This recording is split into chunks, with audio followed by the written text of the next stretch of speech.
जिनास्रो मक ॿुधायो त शागिर्दियाणी फरज़ाना जमाली खे सुञाण धुरिन पारां हिरासत करण खिलाफ़ कराची प्रेस क्लब आॾो एहतजाजी मुज़ाहिरो कयो वियो। वधीक तफ़सील ॾिसूं था मुमताज़ जमाली जी रिपोर्ट।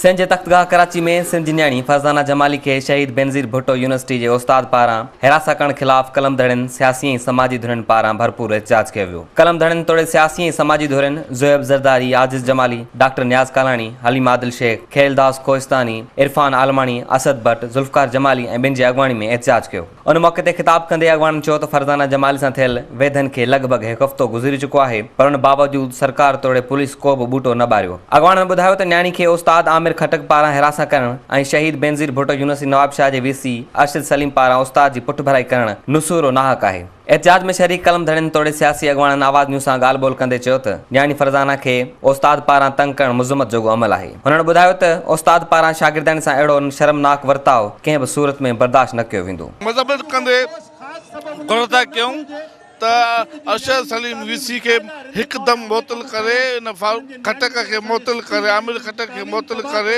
खेन गिरफ़्तार करे सज़ा ॾिनी वञे त जेको तासुर थियो आहे त सिंध जे न्याणी सां जेको ख़ौफ़ पइजी वियो आहे उहो जे ख़ौफ़ ख़तमु। पाण नवाबशाह वियोसि, असां इंशाअल्लाह FIR कटराई आहे, वीसी के हितां कढराईंदासीं ऐं इन्हनि तालीमी इदारनि में जेको इहे करप्ट बद किरदार जेके स्टाफ लॻियल आहे इन ख़तमु कराईंदासीं। मां सम्झां थो अफ़सोस जी ॻाल्हि आहे, शहीद मोहतरमा बेनज़ीर भुट्टो साहिब जे नाले सां ही ज़िलो मनसूब आहे ऐं उते ई अहिड़ो वाक़ियो थियो आहे। हुकुमरान जो आबाई ज़िलो आहे ऐं उन में ही वाक़ियो थियो आहे। उन जहिड़े तरीक़े सां सिंध जी हुकूमत ख़ामोश आहे ऐं जहिड़े नमूने वीसी खे बचाए पई त ॾुख जहिड़ी ॻाल्हि आहे। नायल वीसी जेको मयारी डिग्री बि कोन अथसि हिन माल विहण ते, असां मुतालबो त कयूं इन नायल वीसी खे हटायो वञे ऐं जेको खटक आहे जंहिं ज़्यादती कया, हिरासमेंट कया, उन्हनि खे जेको गिरफ़्तार कयो वञे, जीअं त उन ते FIR बि आहे। असांजो जेको आहे सो ग़रीबनि खे जेको आहे इंसाफ़ न वञे। ही जीअं इंक्वायरी कमेटियुनि जूं रिपोर्टूं दाख़िल थींदियूं उनखां पोइ ॾिसंदासीं त गवर्नमेंट छा थी करे, रिपोर्टूं थी वियूं आहिनि, इंक्वायरी पंहिंजे प्रोसेस में आहे। जीअं इंक्वायरी जो वक़्तु ख़तमु थींदो उन खां पोइ असां पंहिंजे ईंदड़ लाइ अमल जो ऐलान कंदासीं।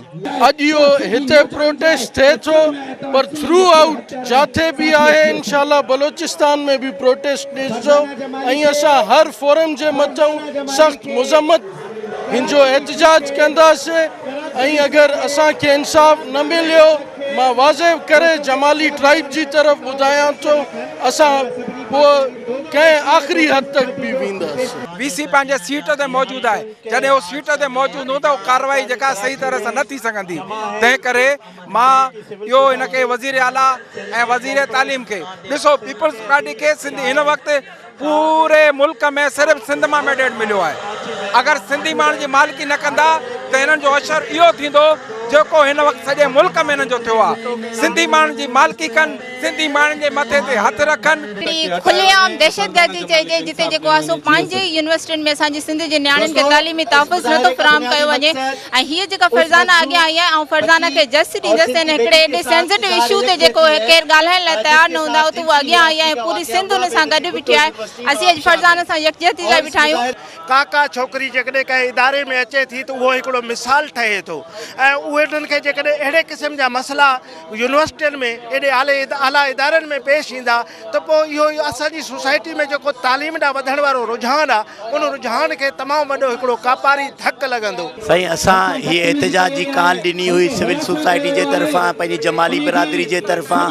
असां नवाबशाह में बि धरणो हयो ऐं FIR जे लाइ कोशिशि कई, जेका FIR थी आहे पर उन में को बि अहिड़ो कलम न लॻो आहे जेको सेक्सुअल हरासमेंट जो आहे या बेलेबल जेका हिननि जी कई आहे। जेकॾहिं बेगुनाह फरज़ाना जमाली जो पीउ जेल वञी सघे थो त ही करप्ट वाइस चांसलर छो नथो जेल वञे।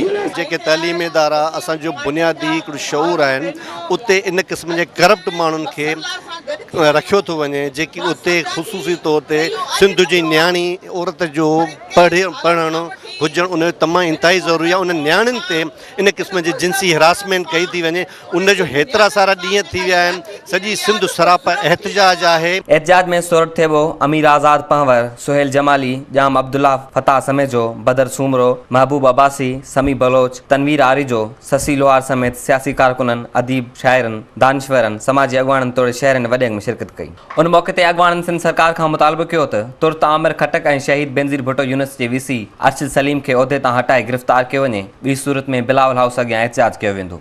एहतजाज करण में सिविल सोसाइटी, अदीबनि, दानिशवरनि तोड़े न्याणियुनि इहो मुतालबो कयो आहे त फौरी तौर वीसी खे हटायो वञे ऐं उस्ताद आमिर खटक खे हटाए साफ़ शफ़ाफ़ जांच करे वञे। कैमरामैन जावेद अहमद खान सां गॾु ममताज जमाली, आवाज़ टीवी, कराची।